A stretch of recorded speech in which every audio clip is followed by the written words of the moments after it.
So let's go a little bit into the Josh Allen deal. I mean, because people forget that they may remember that you traded up to get him, but what they probably don't remember is that it was a sequence of 2 trades. You guys had 2 number 1 picks, I think 21st and 22nd that year. You made 1 trade up with the Bengals to get to 12, if I've got it right, and another trade up with your other first round pick to get to 7. Now, was that all part of this master plan? And because 2-step processes don't always work, right? I mean, give me a little of the history of that. Yeah. So I got here right after the draft of 17, and we had Tyrod Taylor here at the time. And so we wanted to assess Tyrod and see where he was. And by middle of training camp, we kind of felt like wasn't sure that Tyrod was going to be that franchise quarterback that we wanted. And so we said, hey, we've got to try to get some assets. So we made some moves, traded Sammy Watkins, traded Ronald Darby, traded Marcel Darius, Reggie Ragland to Kansas City. And what basically I was trying to do was go into that 18 draft with as many draft assets as we can, because you can't predict where you're going to finish. You don't know how many. And that year we snuck into the playoffs at 9-7, and then we had the Chiefs' first round pick, and they made the playoffs that year. So we finished after the 17 season going into that draft with the 21st and 22nd pick. And you're like, all right, how are we going to get one of these top guys? And so as we're going through that spring process of working these rookie quarterbacks out and getting to know them, made the move. We had Cordy Glenn, and so we used him to go from 21 to 12 with the Bengals, and was just trying to get up into the top, as close to the top 10 or into the top 10 by the time draft day got here, and then decide where we wanted to go to get Josh Allen. And so it works out. And when draft day got there, we pretty much figured out that Baker was going to Cleveland. The Giants were not going to take one, even though it was late in Eli's career. They went with Barkley. And then Darnold goes to the Jets. And so Cleveland had the next pick, tried to make a trade there, but they wanted, future ones, didn't want to do that. And then I worked a deal out with John Elway at 5, but John, right before the draft started, Cris, to go up from 12 to 5. But John told me, he said, listen, Brandon, there's a player that if he falls to us, I would keep the pick. And I didn't know who it was, but I knew it wasn't a quarterback. Well, Bradley Chubb falls to him.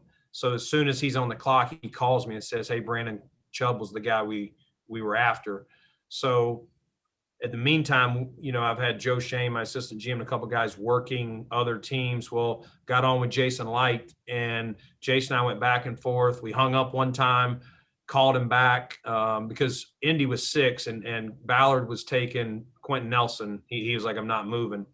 And so Jason and I went back and forth, and I traded him both 2s, which was more than the trade chart would say to do, but really wanted Josh. And so that was the final move to go from 12 to 7.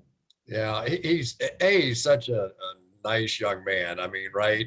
He's one of those guys that always has a smile on his face, and has sort of endeared himself, I think, to the community. The whole thing with his grandmother, and then all the donations that were made in his grandmother's name to the local hospital, and it's quite a love affair going on in Buffalo right now between quarterback and the community, the Bills Mafia, if you will. But I don't know if it makes your job any easier or harder, exactly what it does, because you've got a tough call to make coming up here. You do have the 5th-year option on signing quarterbacks. We've seen a couple of quarterbacks this year now already that have been traded when they were signed early to big money contracts, and Carson Wentz and Jared Goff. So what's your thoughts now moving forward? You got a shortened cap. You probably only have $175 million to work with this year because of what happened with COVID this year. What's your thought going into it this year with Josh? Yeah, I mean, I think we're definitely We got the update last week that so the cap is going to be 180. It may go 181, 182. I don't know, but it's still a much lesser cap. We were all preparing for 210 to 215 to kind of be the number for this year prior to COVID. And so we definitely have some work to do, but Josh is a guy that we do believe in, and we would, definitely take a look at him later this offseason.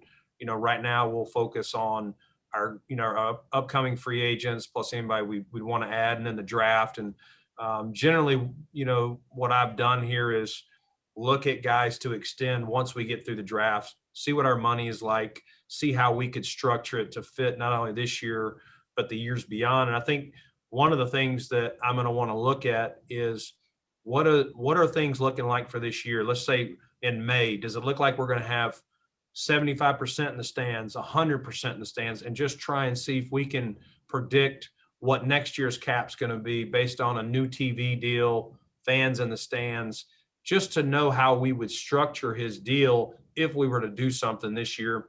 But we have the 5th-year option. If we can't make it work or we don't have a good clarity on the cap, we pick that up to protect us going into next season.